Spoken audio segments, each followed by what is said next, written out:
Comment devenir beaucoup plus confiant et moins timide grâce à ton langage corporel?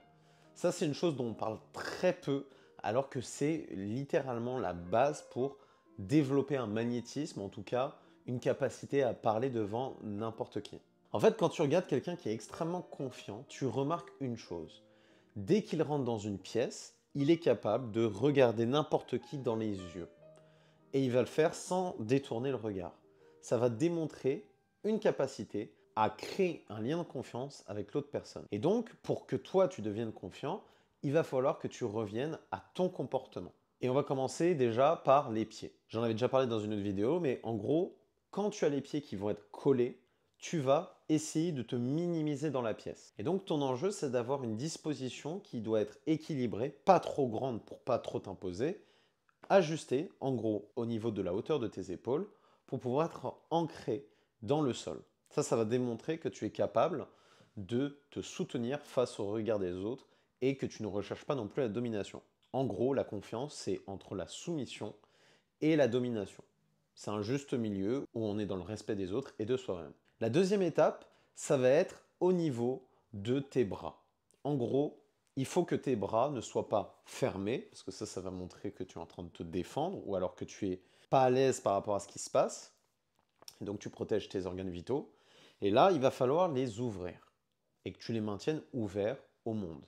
En gros, que tu sois suffisamment confiant pour montrer tes organes vitaux. Tes mains, il ne faut pas non plus qu'elles soient dans ta poche, parce que il y a une étude qui avait démontré que quand on voyait les mains, ça démontrait de la confiance, en tout cas dans le cerveau de la personne qui te regarde. Et donc ton enjeu, ça va être de maintenir tes bras à hauteur de ton buste et que tu puisses parler de cette manière. Ça va créer un sentiment de confiance par rapport à l'autre personne, mais aussi par rapport à toi. Une autre étape, ça va être au niveau de tes épaules, c'est-à-dire que tes épaules, il ne faut pas qu'elles soient voûtées, il faut les maintenir de sorte à ce que ton dos soit droit, et ensuite il va y avoir la tête. Au niveau de ta tête, il va y avoir plusieurs éléments. Un des éléments, ça va être au niveau de ton cou, c'est-à-dire que si tu es comme ça, avec la tête baissée, ça va démontrer que tu es dans l'évitement de la rencontre avec l'autre, tu te soumets. Si tu regardes l'autre personne de haut, c'est que tu cherches la domination, donc il faut trouver un juste milieu. Et ensuite, le regard. C'est-à-dire que tu peux très bien avoir cette posture-là et être dans la fuite. Donc il va falloir habituer ton regard à être dans le contact social. Et pour ça, je vais te donner une donnée simple afin que tu puisses avoir un repère.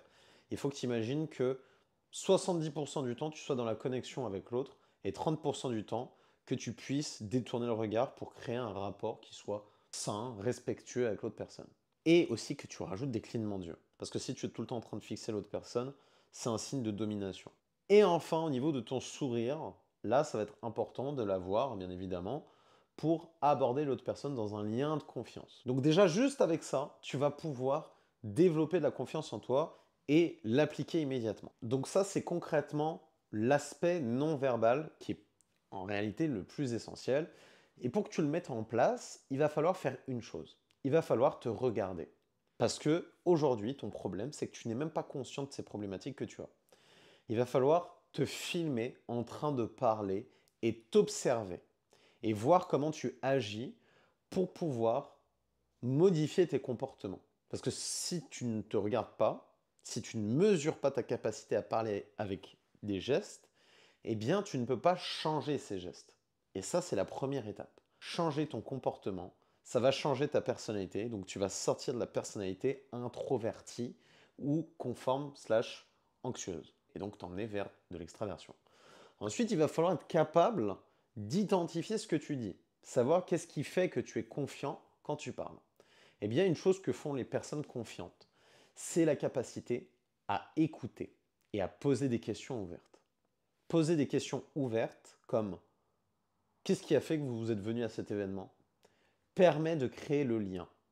Alors que si tu dis est-ce que vous aimez ce film, et bien là ça va se fermer immédiatement, la discussion elle va s'arrêter. Ça va démontrer que tu n'as pas de capacité à développer une relation, à développer une discussion avec quelqu'un. Donc ton enjeu, écouter, poser des questions ouvertes et être dans le lien. Et en associant les deux, en associant des questions ouvertes et en étant dans de l'écoute active, avec la part comportementale, eh bien là, tu arrives à être confiant. et à le démontrer par tes actions. Et comme tu le démontres par tes actions, ton cerveau va dire que tu es donc capable de le faire et va te faire ressentir de la confiance. La confiance vient de la compétence vient de l'action répétée dans le temps. Alors, entraîne-toi souvent pour montrer à ton cerveau que tu as confiance.